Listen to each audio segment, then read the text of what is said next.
Kalau saja pemerintah mau jujur, tetapi mereka nggak jujur pun orang tolol tahu bahwa Indonesia ini sudah pailit, sepailit-pailitnya. Jadi Pak Harto sebenarnya yang pertama melanggar Undang-Undang Dasar dengan memasukkan undang-undang tentang modal asing. Sri Mulyani ini anak emasnya Bank Dunia sama IMF. Jadi dia lebih kepada alat asing ketimbang melindungi Indonesia.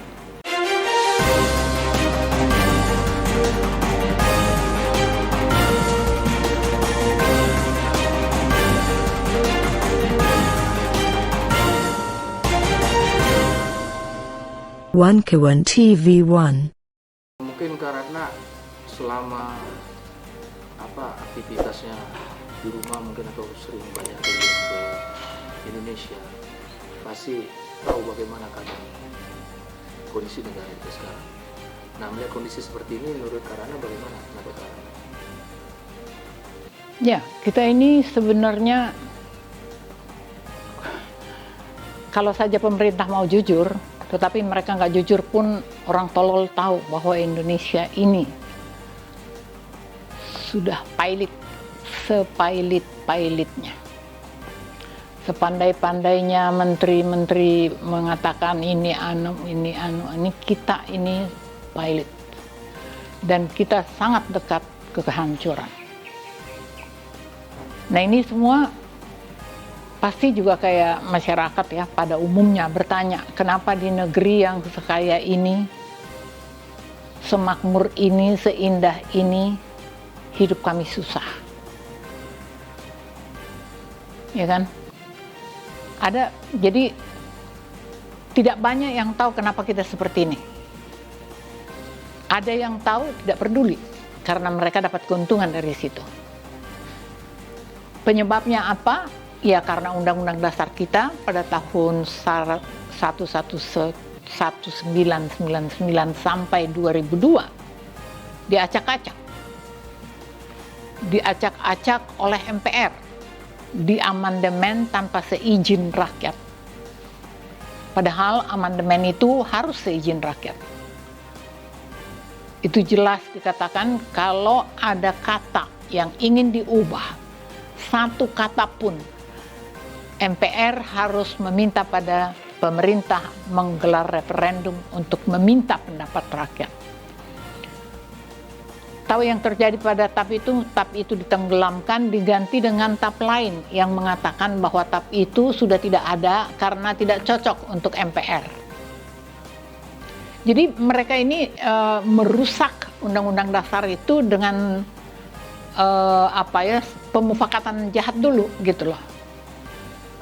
Itu bahkan TAP MPR nomor 4 tentang referendum itu yang menggugurkan itu masih Harmoko loh. Jadi ada keinginan besar internasional merampok Indonesia. Mereka tergiur betul lihat kekayaan Indonesia, tapi di satu sisi mereka juga khawatir betul karena kokohnya konstitusi kita.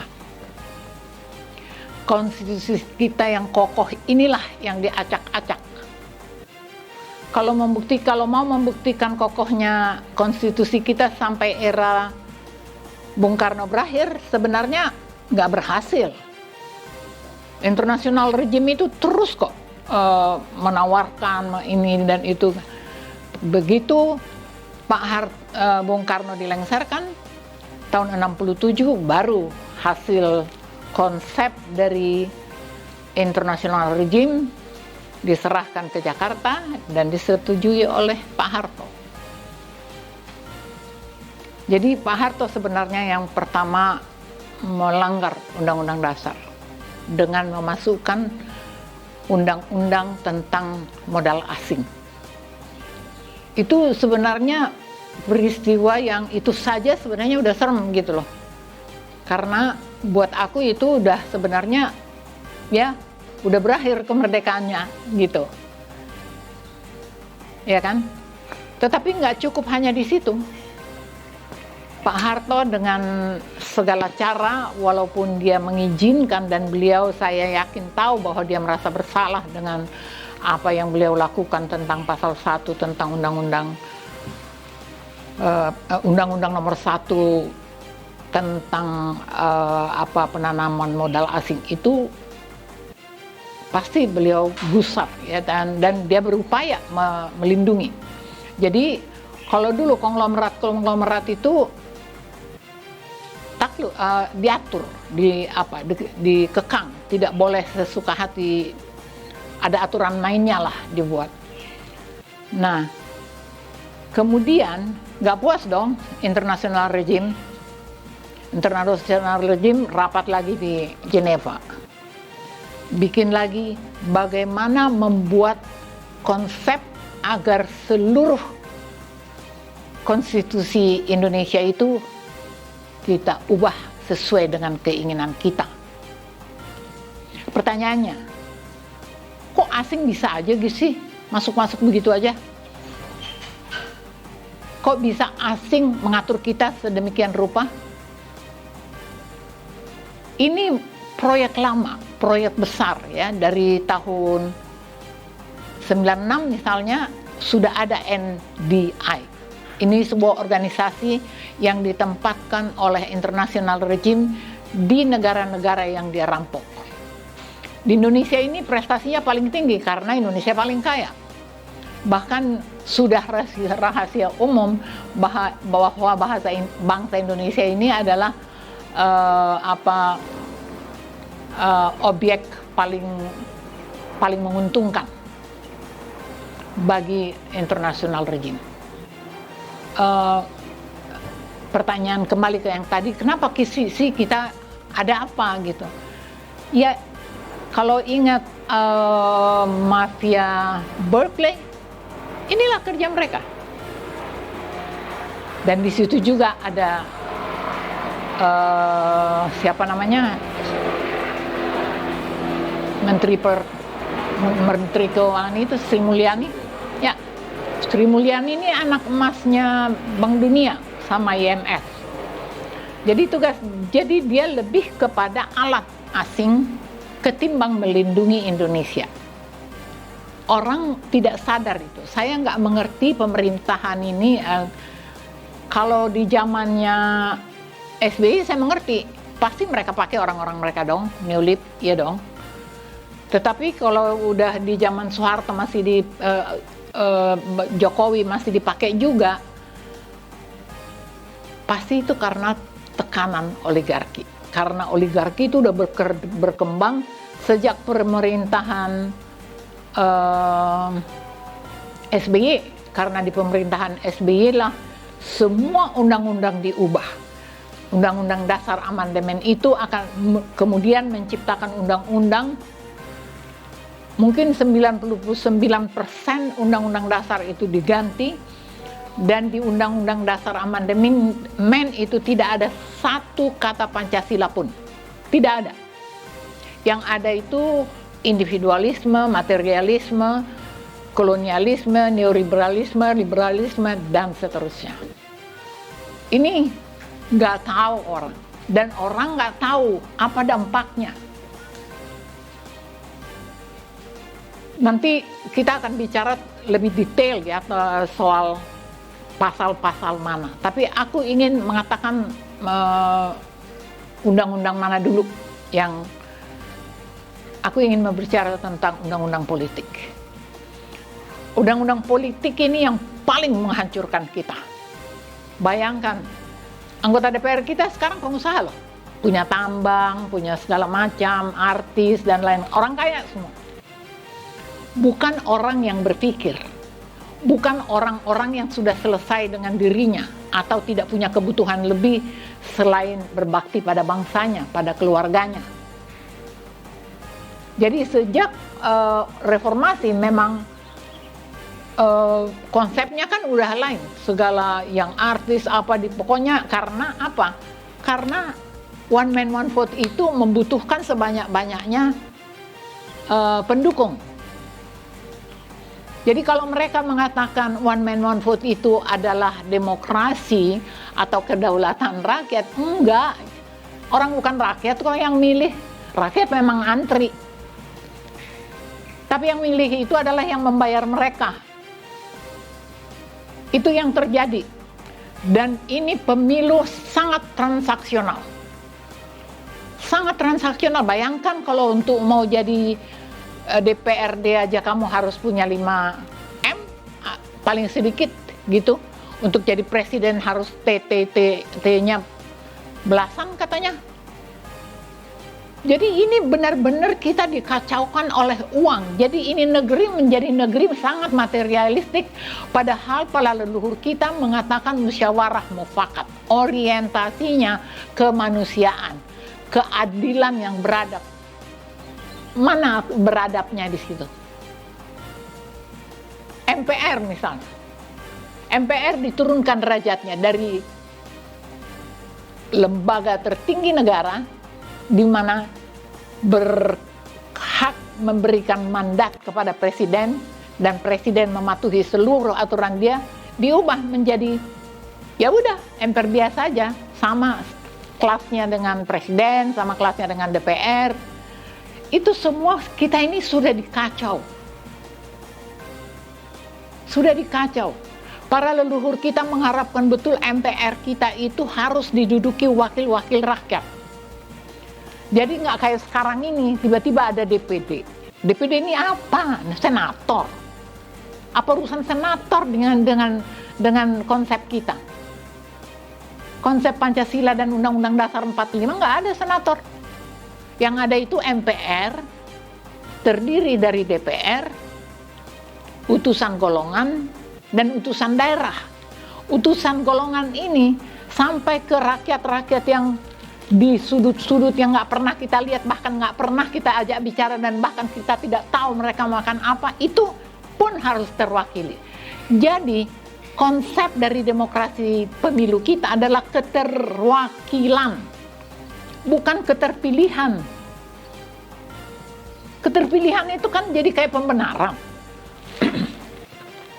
Kalau keterwakilan mana orang-orang yang di mana di Banten, di mana tuh yang pelosok-pelosok itu, Papua, terwakili nggak mereka? Atau mereka hanya disogok aja lalu menang? Itu yang paling parah yang merusak kita sekarang. Bukan hanya itu, kita diadu domba, dibikin menjadi ada cebong, ada ini. Ini gila. Ada 800 orang meninggal hanya ngurusin itu TPS. Transparansi mana? Sampai sekarang saya nggak pernah dengar laporan dari pemilu 2019. Sampai sekarang sudah diumumkan belum? Keuangannya kemana? Kita nih harus transparan. Negara yang sehat harus punya sistem yang sangat transparan, yang membuat rakyat tahu kemana duit pajaknya itu pergi, dipakai untuk apa, supaya rakyat tahu kalau ngutang, kenapa ngutang, harus dijelaskan. Sekarang udah ada teknologi, rakyat harus boleh datang di depan departemen keuangan atau departemen apa gitu, tenaga kerja atau di departemen mana aja, harus ada sistem itu di mana rakyat bisa klik kasus apa. Kita udah nggak butuh. Kalau kita kembali ke Undang-Undang Dasar 45, kita tidak butuh KPK, kita tidak butuh MK, kita tidak butuh semua lembaga-lembaga yang dibangun oleh IMF. Mereka membangun itu karena mereka udah tahu, mereka meng-create sistem yang akan membuat kita menjadi korupsi, menjadi koruptor mulai dari tingkat kelurahan sampai tingkat istana. Itu yang terjadi, itu sebabnya. Jadi dibikinlah KPK. Tapi KPK juga dikuasai oligarki kan? Nggak perlu ada KPK. Kita perbaiki kepolisian kita, supaya jangan kayak sekarang, hancur cur-cur. Kita perbaiki penegakan hukum kita.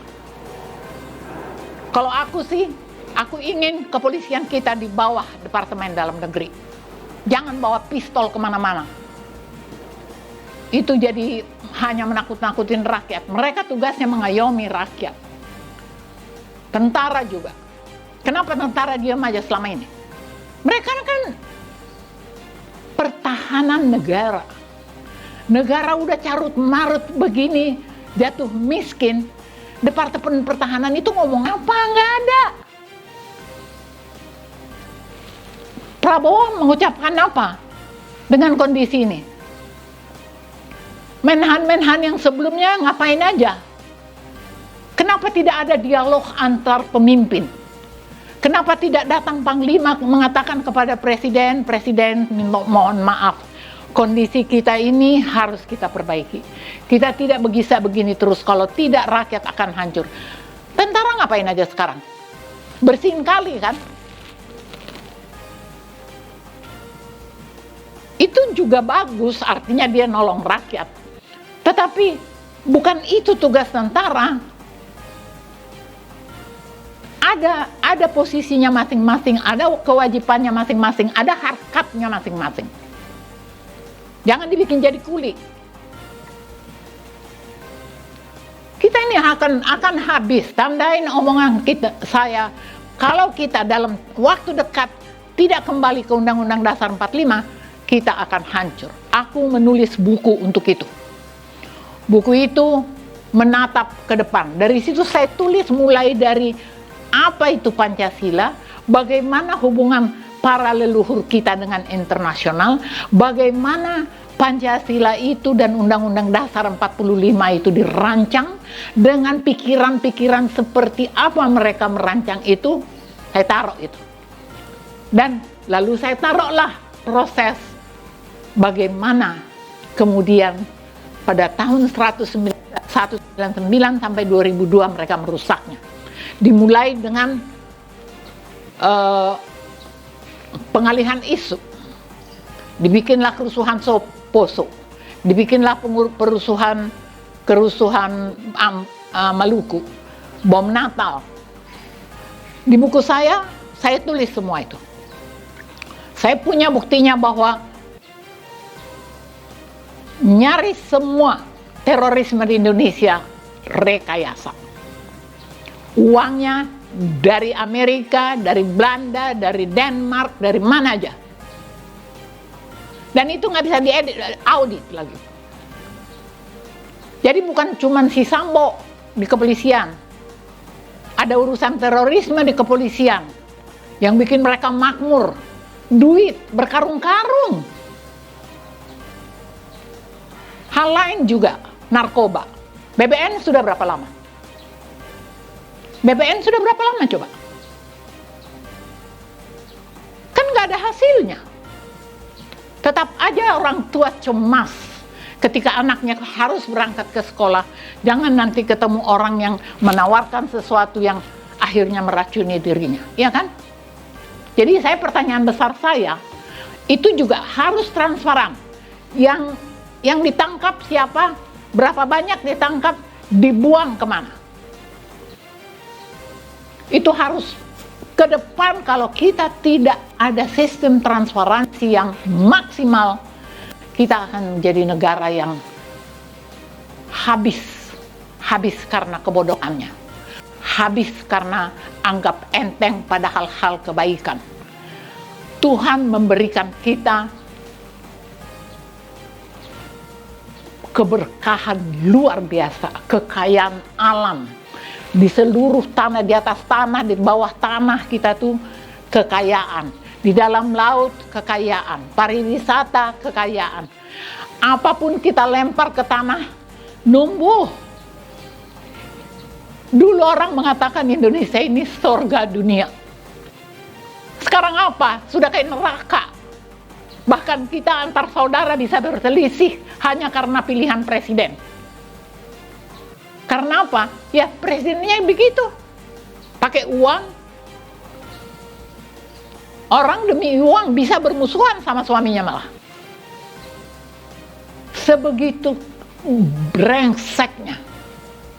Nah, bagaimana proses perusakan itu, misalnya di DPR. Tahun 98, aku nyaris satu dari sedikit center person di reformasi. Aku menciptakan People Summit, aku menciptakan dialog nasional, aku ditangkap gara-gara People Summit, dipenjarakan 70 hari. Aku mimpi betul setelah itu kita akan jadi lebih baik. Dan aku ada keraguan. Kenapa aku sampai nggak tahu undang-undang dasar diacak-acak? Kenapa tahu? Kenapa? Karena saya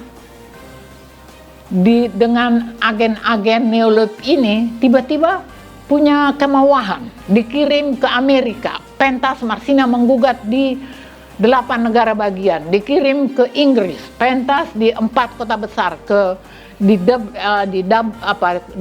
Irlandia Utara, dikirim ke Tokyo, kemana-mana.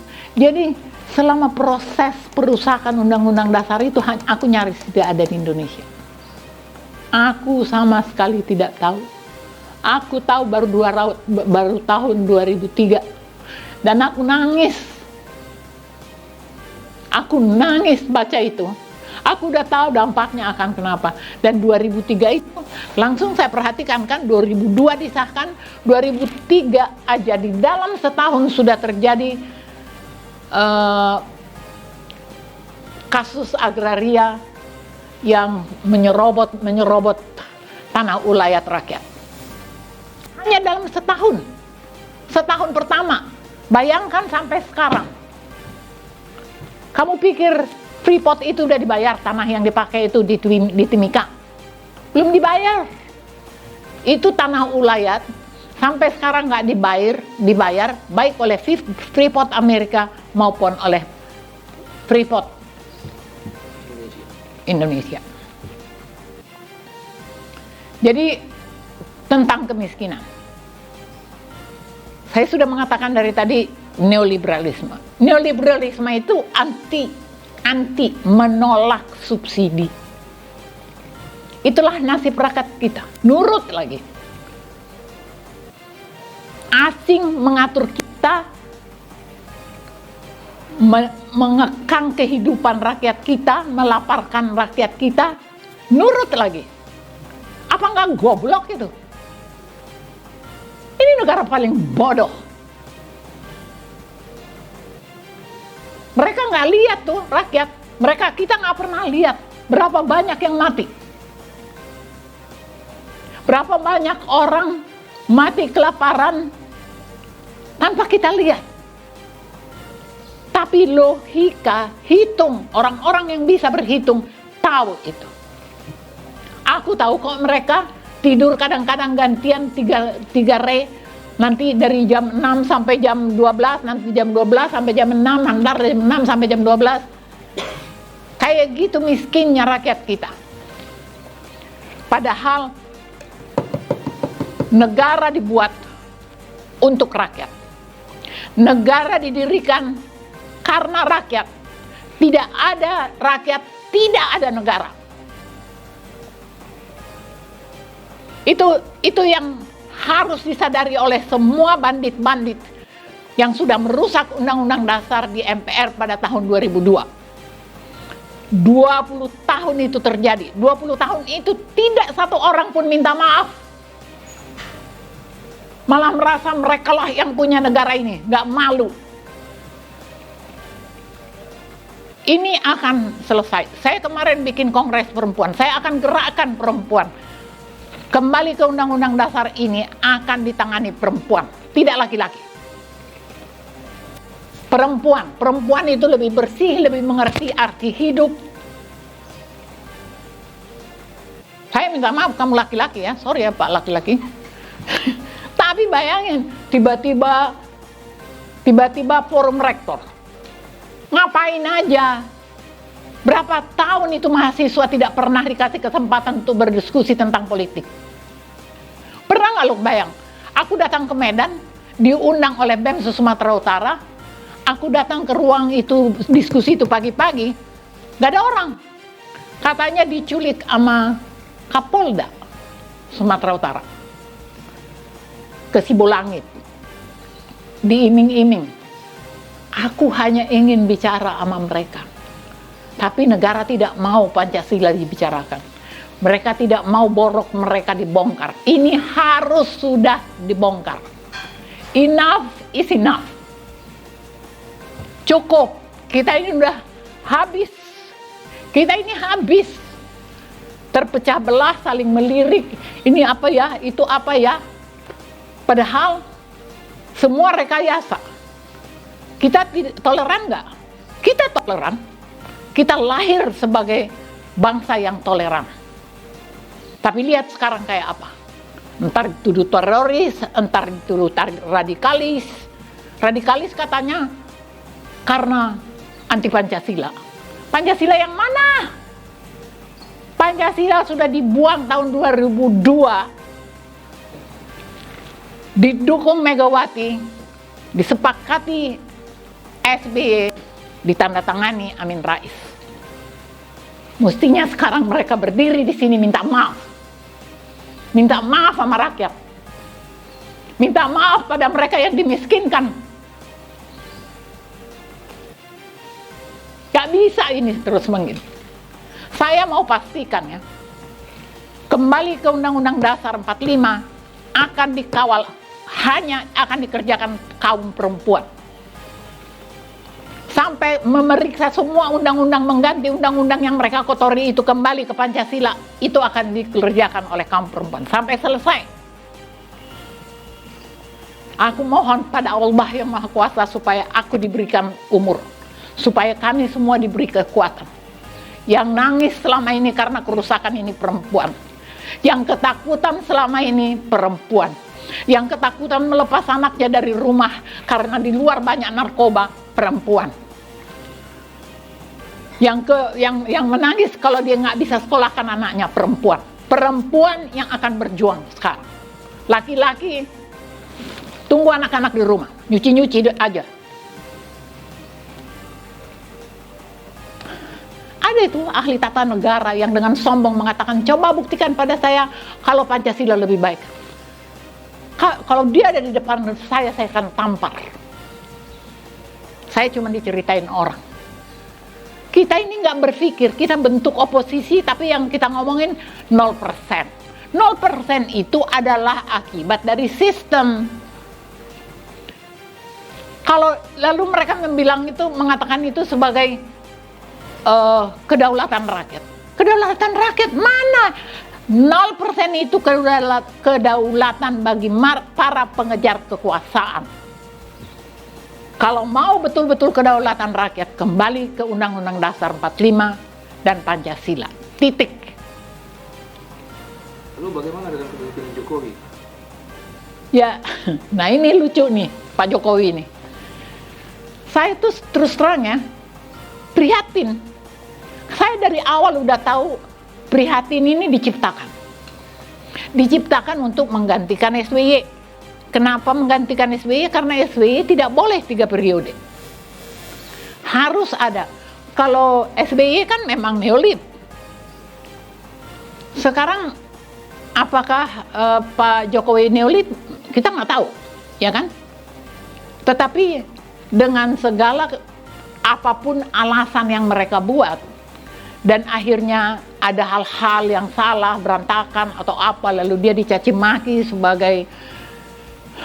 sebagai PKI lah, sebagai dungu lah, sebagai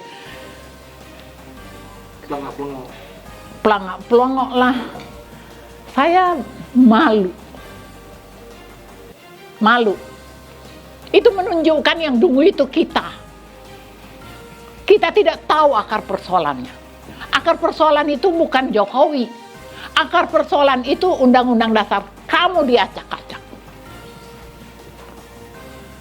Sekarang semangatnya kalau BBM tidak turun, Jokowi mundur. Lah, emangnya kalau mundur itu oligarki diam aja? Akan diganti. Yang lebih enak lagi, makin sakit lah kita, makin gila lah kita. dan makin hancurlah kita. Jadi sekali lagi saya katakan, semoga Tuhan memberikan aku umur panjang. Aku akan kejar. Kemarin kami sudah memberikan ultimatum ke MPR, dicuekin. Mungkin bagi MPR itu bercanda atau drama, enggak. Itu serius. Itu serius. Kami akan lakukan, kaum perempuan Indonesia akan melakukan apapun untuk kembali ke Undang-Undang Dasar 45. Kakak setuju nggak Jokowi dimundurkan? Ya itu tadi saya bilang, emang dia yang salah? Yang salah itu sistem.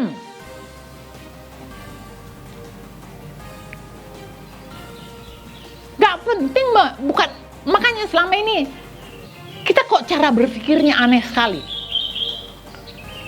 Ya memang dia, kalau kita lihat dari luar begini, ya memang dia bikin banyak kesalahan. Tapi Anda tahu nggak bahwa yang membuat kesalahan itu adalah para oligarki itu. Para oligarki itulah yang menyuruh dia melakukan seperti itu. Karena dia presidennya oligarki.